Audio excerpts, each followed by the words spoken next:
This was unearthed by a researcher at Wellesley College.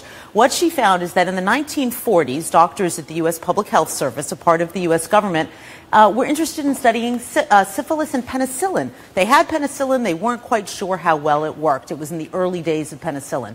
So they went to Guatemala, and they found some prostitutes with syphilis, and they arranged for the prostitutes to have sex with prisoners in jail and also with patients who were in a mental hospital, to infect those patients and then give them penicillin to see if it worked.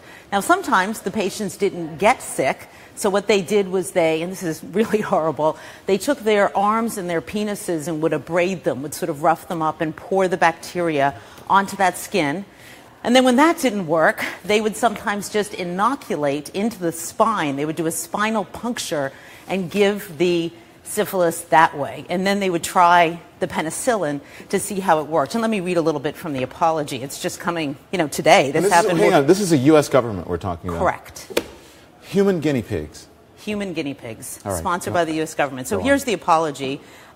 We deeply regret that it happened, and we apologize to all the, to all the individuals who were affected by such abhorrent research practices.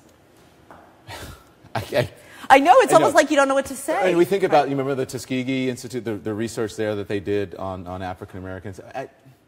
Before we get to that, Right. We'll get to that part of it. Why did it take 60 years to come to light? You know what? Apparently nobody knew about this. This researcher at Wellesley College was looking into the experiments done in Tuskegee and found that this one doctor named John Cutler, that before he did Tuskegee, he went to Guatemala. So she found these documents and she brought them to light. As a matter of fact, we called the Guatemalan embassy this morning to get a response, and they didn't really even have anything to say. They said this was new to them. They had just heard about it. And we mentioned the Tuskegee experiment. Is there any relationship? Yeah, there is a relationship because it was the same doctor, but there is a difference, which I think is important to point out. In Tuskegee, what they did, and this was in the 30s through the 70s, with African-American men, right, African-American men. These were men who naturally had syphilis. They had just caught it on their own. But the government had a medicine for the syphilis. They had penicillin, and they didn't use it. They chose not to use it so they could study the natural course of the disease. So it's, both are horrible. I don't want to compare one to the other. Both are horrible, but they are different.